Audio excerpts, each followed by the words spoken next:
nange mba nsoma busomi bakolinze ekisooka esula 7 okuva ku Lwokusatu okomye ku Lwokumeka okoma ku Lwokutaano omusajja asasulenga mukazi we ekyo ekimugwanira era n'omukazi asasulenga bw'atyo omusajja omukazi tafuga mubiri gwe ye wabula musajja we era n'omusajja bw'atyo tafuga mubiri gwe ye wabula mukazi we. Olwokutaano bakolinze ekisooka 7:5 temummaŋŋananga wabula mpozi nga mulaganye ekiseera mulyoke mubeerenga n'ebbanga ery'okusabiramu era mulyoke mubeerenga wamu Setaani alemenga okubakema olw'obuteeziyiza bwammwe. Kati ey'Oluganda ky'obola baffe tusoma Bayibuli nga yiwa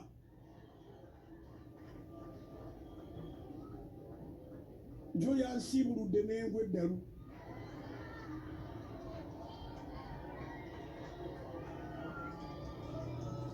omanyi okubanga enjala ekuluma ngoloza nti osobola okulya emmere ya Kampala yonna omukazi n'akuwa half of the dining. Nzijukira ekifaananyi kyasigadde ku mutwe akabakuli k'obutula akabakuli k'ekinyeebwa ekikwafu kyoyiwa bwoti nga tekivaamu. Mumanyi okutabulira abaami bamwe ebinyeebwa ng'olinga atabudde oba biki olinga atabudde obufera ekinyeebwa kya Susani bw'owunzika bwoti akaswani tekivaamu. Mbuliza ne bati wakoma ddyo kifumba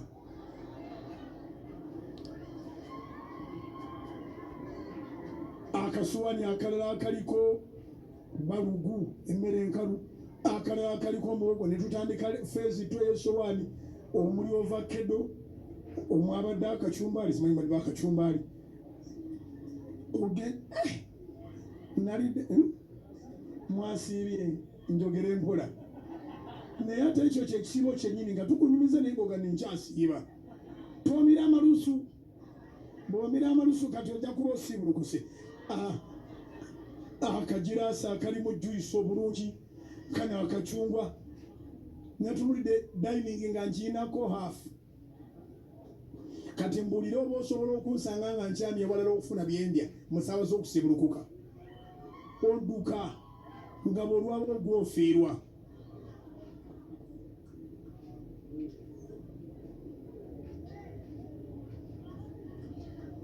Kitegeeza naye akimanyi nti mukisa gwennyini ofumbirwa omusajja omulungi nga nze.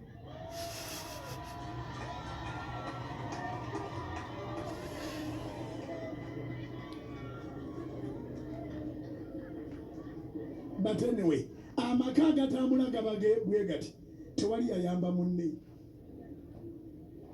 Kingambira neba nti amaka agatambula gaba bwe gati tewaliwo yayamba munne. Era olina okulekeraawo okulowooza nti olina guwayamba.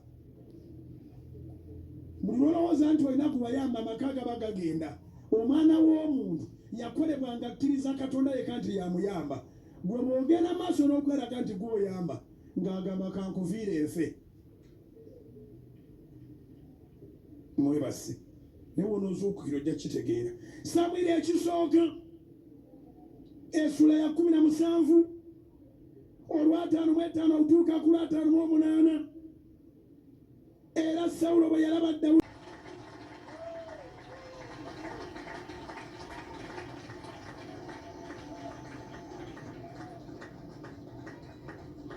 Dolwini Bujingo Gift Kirabo kusonyiye nga nkijja ku ntobo y'omutima gwange.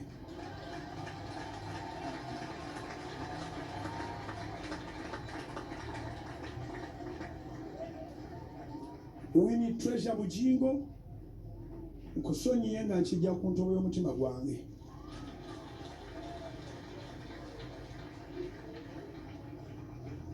Jennifer Blessed Bujingo kusonyiye nga nkijja ku ntobo y'omutima gwange. Omuto Isaac Bujingo tamanyi na bigenda mu maaso.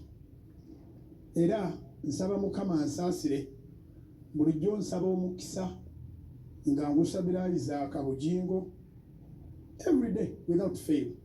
Era nyina ne plan nyingi nnyo ku lw'obulamu bwe.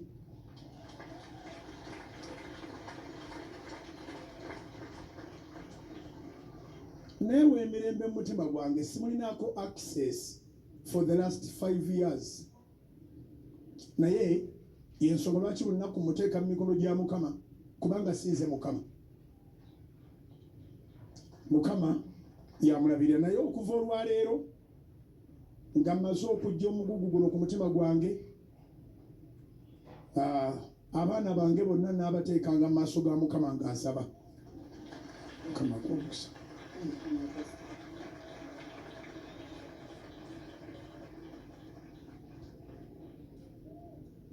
Sikakiddwa, siwalirizibwa, ntegeera bulungi, ndi mulokole, njagala okugenda mu ggulu, olunyiri lwogera nange ate nze ne njogera n'abalala.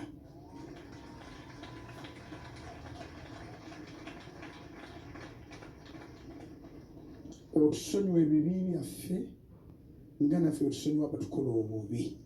Bassebo ne bannyabo, wano waliwo abantu abalina siriimu, waliwo abantu abalina ebirwadde ebizibu, waliwo abantu abalina amabanja n'obwavu nga bibalemeddeko, naye ng'akaguwa k'ebirinaku ebyekutte bakayita forgiving.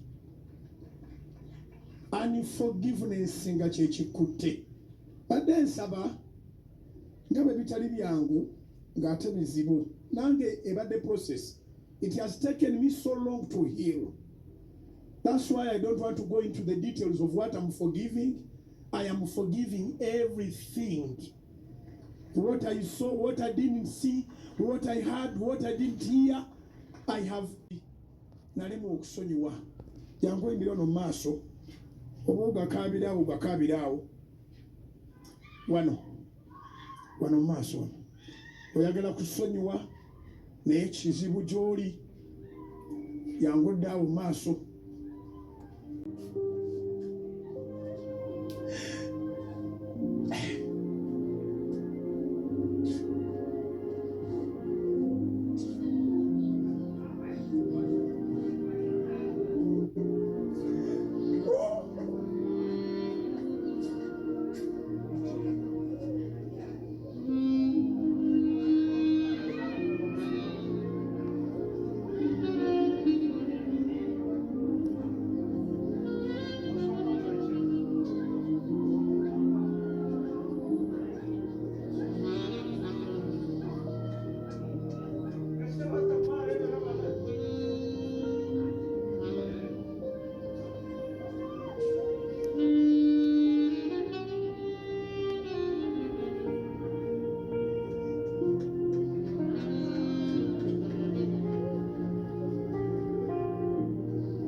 Kiba kisa.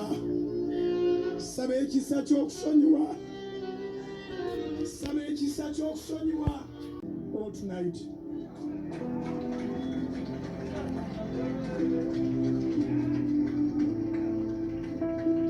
I repeat, my daughters knows where to find me. I have never blocked anyone's phone. They are free to call, to send a message. For the last 7 years, we've not chatted, we've not talked to each other, no message, no what. But as for me, the door is open. And I want to release the blessings as a father, the blessings of my Father in heaven, the Son and the Holy Spirit, and the blessings of I as their parent. I pray that they live a good life, a life that was predestined to Doreen, to Winnie, to Jennifer, and to Isaac.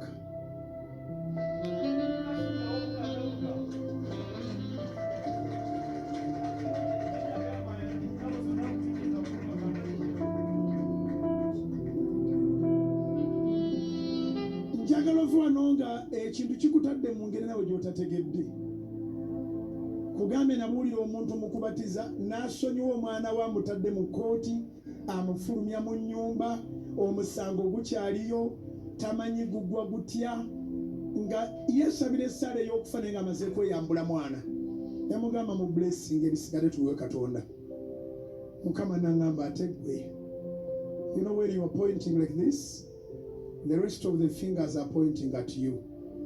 Nziramu okwogera wano waliwo abantu be barepinga, be banyaga, mali bagikomya, bakukomya, bakuzaayo ku negative sina ku zero.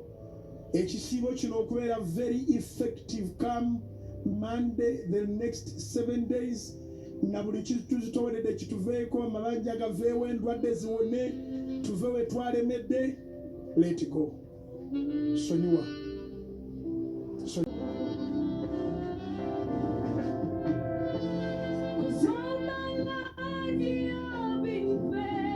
He's so faithful.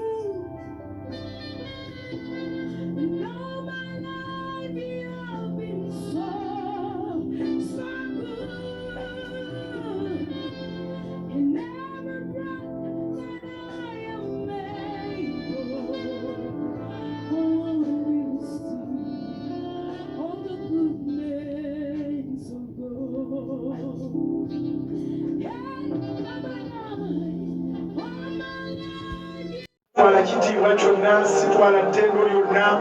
I don't need any praise, don't need anything. All I need is heaven, Father.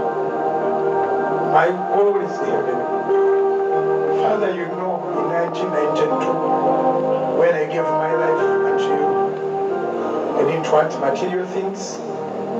It wasn't anything other than heaven. Please, God, preserve my place in heaven. And I believe that all the people that have led to forgiveness and repentance will be together when that day comes.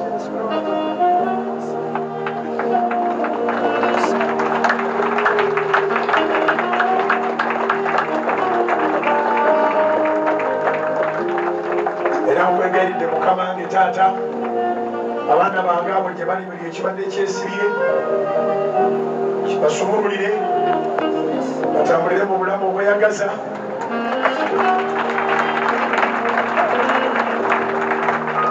Nga bw'okitadde ku mutima gwange ate ne mpulira emirembe, olikiteeka ku mutima gwabwe okunnoonya. Naye oba bannoonyeza oba tebannoonyeza, mbawadde omukisa mu linnya lya Yesu Kristo Nazaaleti.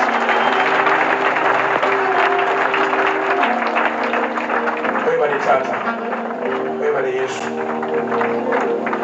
Nsaba amafuta ga leero buli agenda okugatoola, ekibadde kyagaana emyaka emingi, muzine ennaku 7 Mukama akikolere.